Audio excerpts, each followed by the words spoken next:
Voici le grand mythe de la création d'entreprises de notre époque.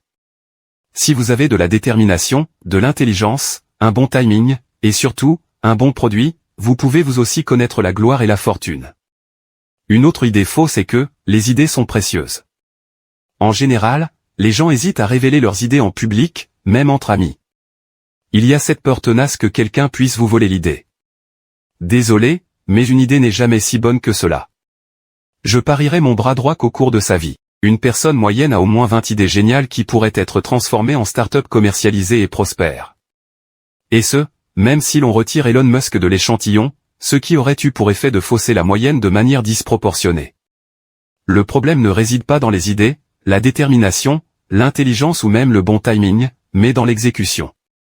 Nous allons maintenant examiner 5 conseils concernant la création d'une entreprise prospère, tirés de l'ouvrage The Lean Startup, écrit par l'entrepreneur à succès Eric Ries. Avant de commencer, je vous invite, si cela n'est pas encore fait, à vous abonner à ma chaîne, à cliquer sur le bouton j'aime et à activer la cloche de notification pour ne pas manquer les prochaines vidéos.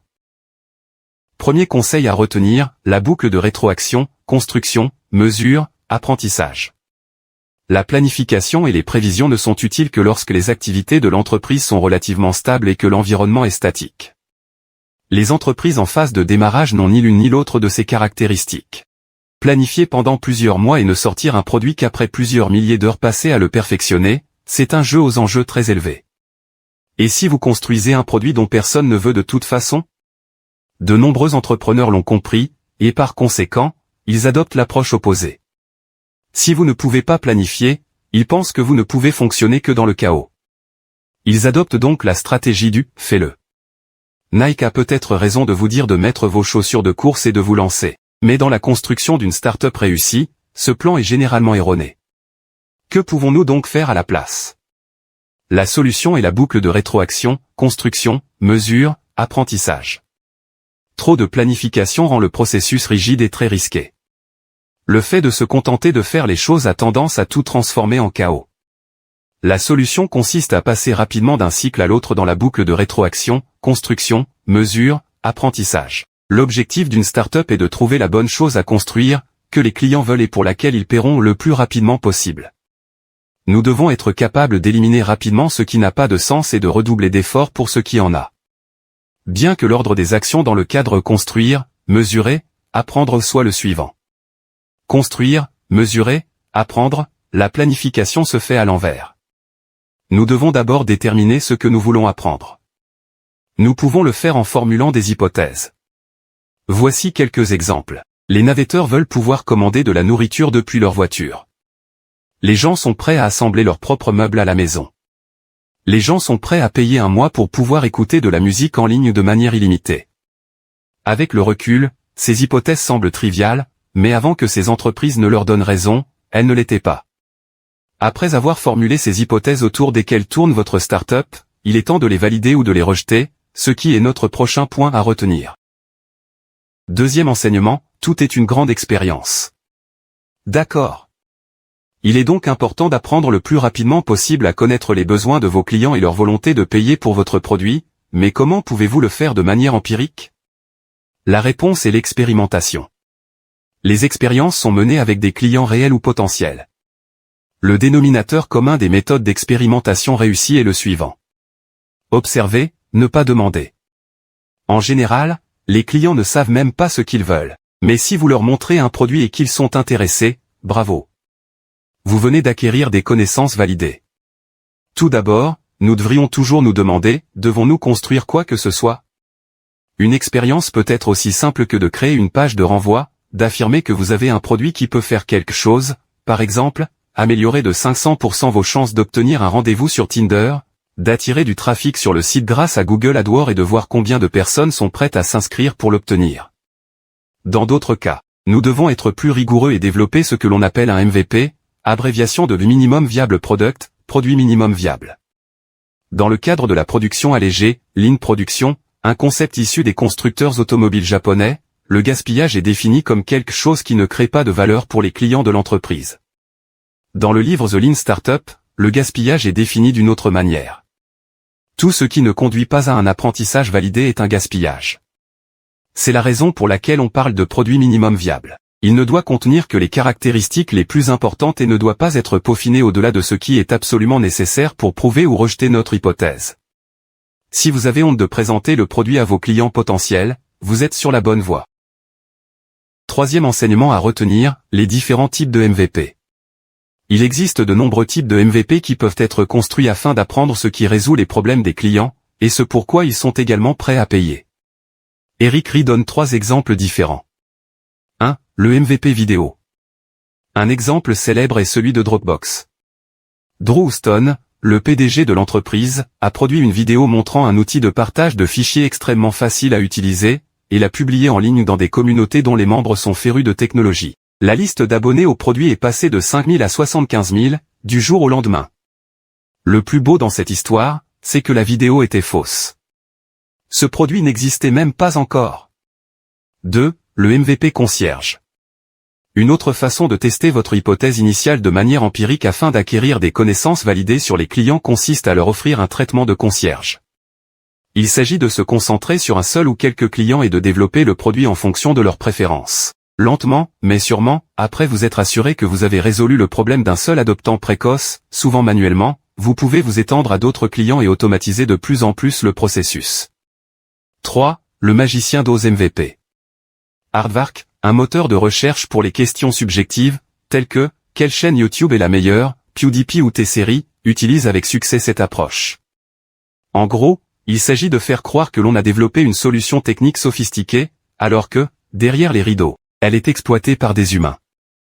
Dans le cas d'Aardvark, des employés trouvaient des réponses aux demandes des clients dès le début, avant même de savoir si le produit était réellement souhaité. Enseignement numéro 4, les 3 moteurs de la croissance. Une fois que nous avons confirmé que le produit crée de la valeur pour quelqu'un, il est temps de se concentrer sur la croissance. Eric Ries affirme qu'il existe 3 types de moteurs de la croissance sur lesquels une entreprise doit se concentrer. Elle ne doit en choisir qu'un seul et s'efforcer d'améliorer les paramètres associés à ce moteur par le biais d'itérations dans la boucle de rétroaction, construction, mesure, apprentissage. 1. Le moteur collant. Ces types d'entreprises sont conçus pour attirer des clients à long terme et ne jamais les lâcher. Une entreprise de ce type doit se concentrer sur 2 variables.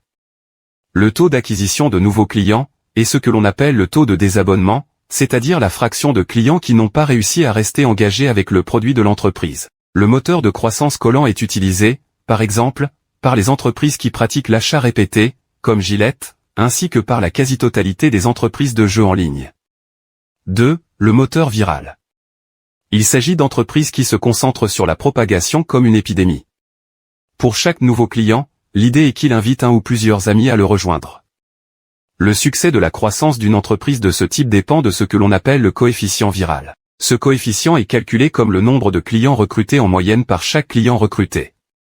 Si chaque client attire en moyenne la moitié d'un nouveau client, par exemple, le moteur n'est pas efficace.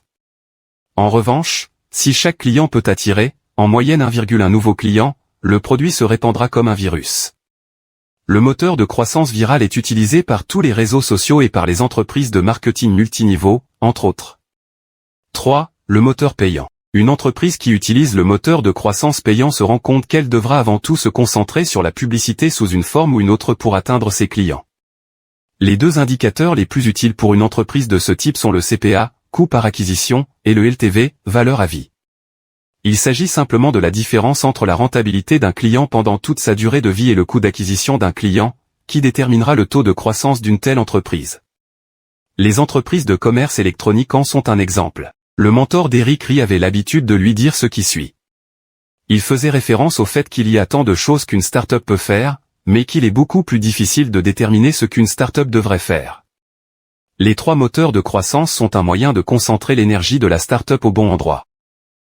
5e leçon à retenir, pivoter ou persévérer? Un entrepreneur qui réussit n'abandonne pas après avoir fait face à un petit vent contraire, mais en même temps, il ne s'accroche pas non plus obstinément à son idée jusqu'à ce qu'il s'écrase. Vous devez faire preuve à la fois de persévérance et de flexibilité. Parfois, un pivot est nécessaire, ou en d'autres termes, un changement de stratégie sur la façon de réaliser la vision globale que vous avez pour la start-up. Mais comment savoir quand pivoter? Il s'agit d'un processus en 3 étapes. 1. Établir une base de référence de la situation actuelle à l'aide d'un MVP. 2. Tentez d'ajuster le MVP en fonction de l'idéal, par le biais de multiples itérations dans la boucle de rétroaction, construire, mesurer, apprendre. 3. Pivoter ou persévérer? Le problème est qu'il y aura toujours une zone grise. Si nos tentatives d'adapter le MVP pour qu'il améliore notre moteur de croissance ne donnent rien, c'est le signe qu'il faut pivoter. Mais une amélioration de 10% par an est-elle suffisante? Malheureusement, il n'y a pas de seuil précis, il faut faire preuve d'intuition et cela ne s'acquiert qu'avec l'expérience. Voici quelques-uns des pivots les plus courants. Pivot du segment de clientèle. Le groupe initial de clients sur lequel vous aviez l'intention de vous concentrer n'est peut-être pas aussi intéressé que vous le pensiez. Mais peut-être qu'un autre groupe a montré beaucoup d'enthousiasme? Concentrons-nous plutôt sur ces personnes. Pivot de capture de la valeur. Décider d'offrir le produit gratuitement, puis de le faire payer par la publicité, est un pivot typique que de nombreuses entreprises utilisant le moteur de croissance virale ont tendance à faire. Pivot du moteur de croissance. Votre hypothèse selon laquelle le produit se propagerait de manière virale comme une épidémie a peut-être été rejetée, mais entre-temps, vous avez découvert que la valeur à vie de chaque client est beaucoup plus élevée que le coût d'acquisition d'un client. Dans ce cas, vous pouvez passer du moteur de croissance virale au moteur de croissance payant. Il est important de noter qu'une réorientation n'est pas un échec. Découvrir que quelque chose ne fonctionne pas n'est peut-être pas aussi utile que de découvrir que quelque chose fonctionne, mais c'est bien mieux que d'essayer de se sortir d'un trou. Il est temps de conclure. L'objectif d'une start-up est de trouver la bonne chose à construire, que les clients veulent et pour laquelle ils paieront, le plus rapidement possible. Pour confirmer ou rejeter votre hypothèse, des expériences doivent être menées afin d'obtenir des informations validées sur les clients potentiels. Un MVP constitue généralement la base de ces expériences. Les 3 types de MVP les plus populaires sont la vidéo, le concierge et le magicien d'Oz. Chaque start-up devrait se concentrer sur un moteur de croissance, qu'il s'agisse d'un moteur collant, d'un moteur viral ou d'un moteur payant. Le succès de l'entrepreneuriat repose sur la persévérance et la flexibilité en même temps, faire pivoter une idée n'est pas synonyme d'échec. En fait, presque toutes les startups qui réussissent ont apporté un changement majeur à leur stratégie à un moment ou à un autre. Comme toujours, si vous souhaitez que je résume un livre sur l'investissement, les finances personnelles ou la gestion de l'argent, n'hésitez pas à m'en faire part dans vos commentaires. Et si vous trouvez que l'un des enseignements de ce livre est particulièrement intéressant et que vous souhaitez que je le développe, ne soyez pas timide, vous pouvez également le commenter. Si vous avez aimé cette vidéo, n'hésitez pas à me laisser un like, à vous abonner et à activer la cloche de notification pour ne pas manquer les prochaines vidéos. Merci de m'avoir regardé et bonne journée.